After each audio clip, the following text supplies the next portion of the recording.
Bonjour donc et bienvenue à cette pensée du jour de ce mardi 25 août. Euh, le passage que je veux juste partager avec vous aujourd'hui se trouve à l'intérieur du passage que nous lisons ces temps-ci dans notre plan de lecture biblique dans les Actes des Apôtres, chapitre 21, 22, 23. On arrive aujourd'hui dans le chapitre 23. Et puis, j'aimerais juste vous parler du message que Dieu donne à l'apôtre Paul dans la nuit, dans une nuit, en lui apparaissant.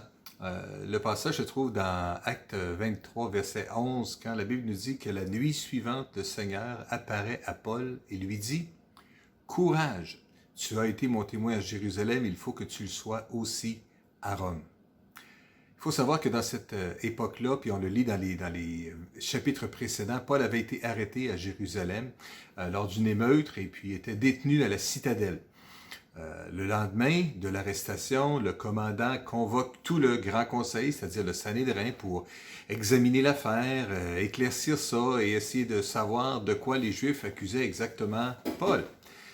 Alors, il les amène au milieu de ce groupe-là, et puis la discussion commence un peu, et puis à un moment donné, Paul fait une exclamation en disant « C'est à cause de la résurrection, parce que je crois dans la résurrection d'entre les morts, que je suis arrêté. » Et puis là, la dispute prend dans le grand conseil, dans le Sanhédrin, parce qu'il y a des pharisiens, il y a des sadducéens, certains croient dans la résurrection, d'autres n'y croient pas.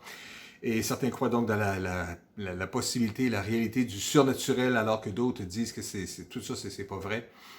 Alors, donc, on ramène Paul en prison parce que ça devient quasiment une autre émeute, encore une fois. Et c'est justement la nuit après le retour de Paul en prison ou dans la citadelle que le Seigneur apparaît à Paul et lui dit « Courage ».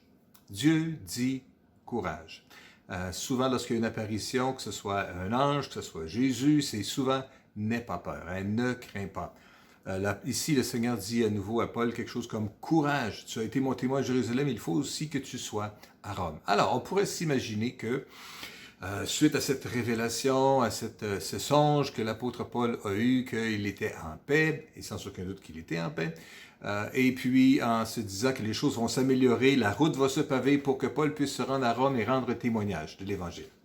Bon, le verset suivant nous dit que le lendemain matin, au petit jour, pain de bonne heure le matin, les Juifs formèrent un complot pour tuer Paul.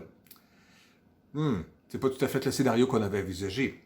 Dieu dit à Paul, courage, tu vas être témoin à Rome, mais il lui dit, courage.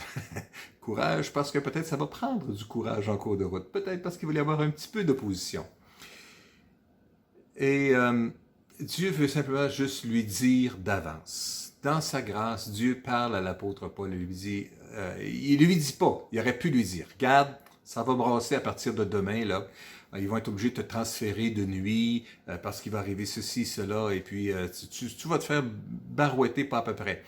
Mais Dieu ne lui dit pas ça à Paul. Il lui dit par contre, courage, courage. Hein? Tu as été témoin à Jérusalem, il faut maintenant que tu sois témoin à Rome. Et dans le fond, ce qu'il lui dit, c'est « je serai avec toi aussi ». Même si les adversaires de Paul forment un complot pour l'arrêter, prennent une décision ensemble que nous ne mangerons pas tant que nous ne l'aurons pas tué. La menace était très, très sérieuse et pourtant, Dieu est au courant de tout ça. Et Dieu lui dit, sois dans le calme, je serai avec toi, je vais te protéger. Ça me rappelle le passage qu'on a examiné dernièrement dans le livre de la Genèse au chapitre 50, quand Joseph parle à ses frères et leur dit « Vous aviez projeté de me faire du mal, mais parce que vous avez fait, Dieu a projeté de faire du bien pour sauver la vie à un peuple nombreux. » Voyez-vous, Dieu, malgré les projets mauvais qui peuvent être faits contre nous, nous assure de sa présence, nous encourage à être remplis de courage. Prends courage et sois fort, hein?